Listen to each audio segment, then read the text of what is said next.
All right, gang, chop chop. Segment number 5 regarding the offer negotiation process. Episode 1 regarding collecting those offers.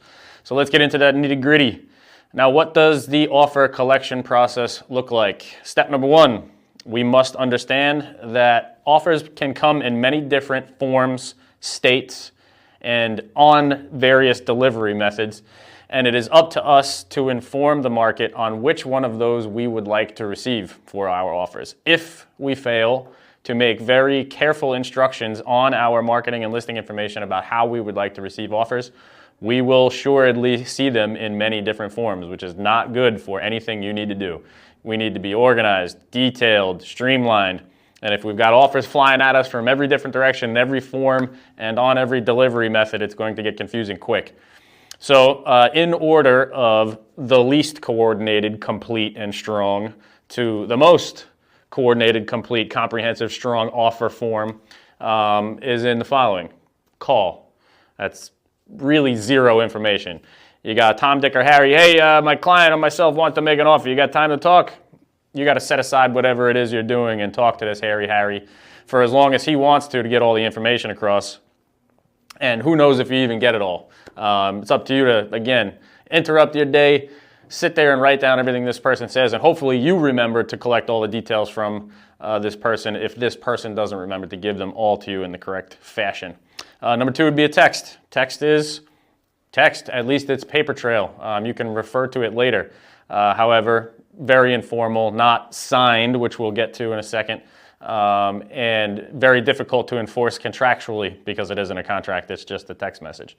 Hopefully whomever this person is sending you a text message is very complete in their understanding of all of the different details that go into an offer for purchase of real estate. If they are not, it's up to you to go back and forth again to extract all of the necessary information from them.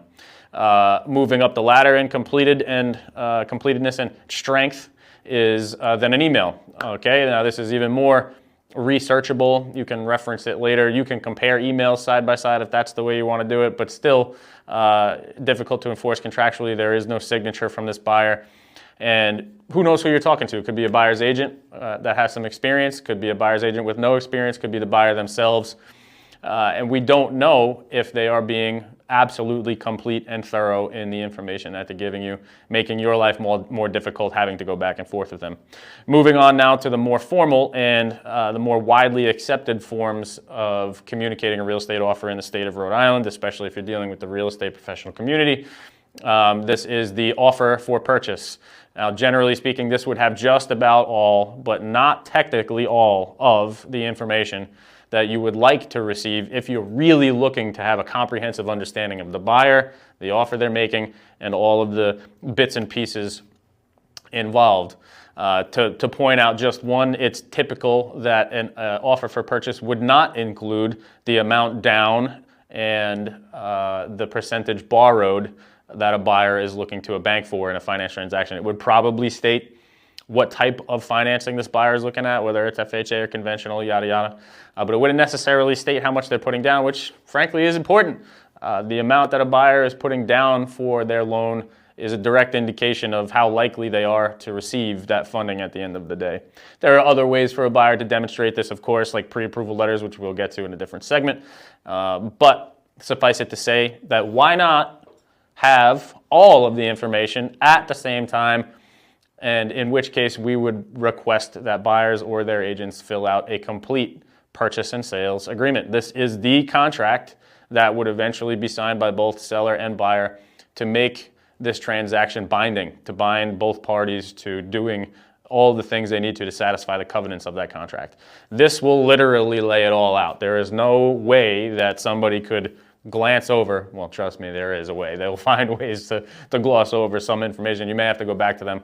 But at least you'll have a standardized method of reviewing offers on a contract that also speeds up the process. Let's say you love the offer that you get. Maybe you have many, but this one in particular you absolutely love. There's nothing about it you dislike. All you got to do is sign that paperwork and we're bound. That buyer is now bound by law to the covenants of that contract and performing them dutifully. And you get to know that you are in contract with the buyer. You've crossed that threshold. If you get these offers in any of the other methods, The purchase and sales then needs to be created for the buyer and seller to sign, and it could be more back and forth. Speed in a real estate transaction is certainly something that is sought after, albeit with careful detail review in making that speedy transaction. So let's not get ahead of ourselves. Now, you've now put in your marketing information that you want a signed purchase and sales agreement completed by the buyer or the buyer's agent sent to where? You can be explicit. Is it an email address that you created specifically for this transaction? Is it your personal email address? Is it, you name it, it can go anywhere. Do you want it faxed? There's more than one method of receiving information, and it's up to you and your preference. Now, again, we understand, we've said it I don't know how many times in previous segments, but not all buyers and buyers agents are created equal when it comes to reviewing instructions on how to submit offers or any other information, like how to conduct themselves during showings, for example. So they might not follow directions. And again, it's up to you to have extreme diligence in record keeping so that you can get back to folks with what pieces of the puzzle they might be missing from their offer information to allow you to adequately review their offer. So you're going to put an email address in there or something like it. People are sending you their purchase and sales agreements. We also want them to include maybe other documentation. If the buyer is financing the purchase, we're going to want a pre-approval. Not a pre-qualification, mind you. We'll go over the difference in another segment. But a valid pre-approval, definitely signed within the last 90 days by whomever their loan officer is, but hopefully within the last 7. We understand that, and we'll again review this in later segments. The clock is ticking with buyers financing. These promises, these pre-approvals by banks to fund a loan aren't made in perpetuity. They have expiration dates. And if you're closer than further away from that expiration date, you have to get the transaction done in a shorter time rather than having some extra breathing room to get your transaction done.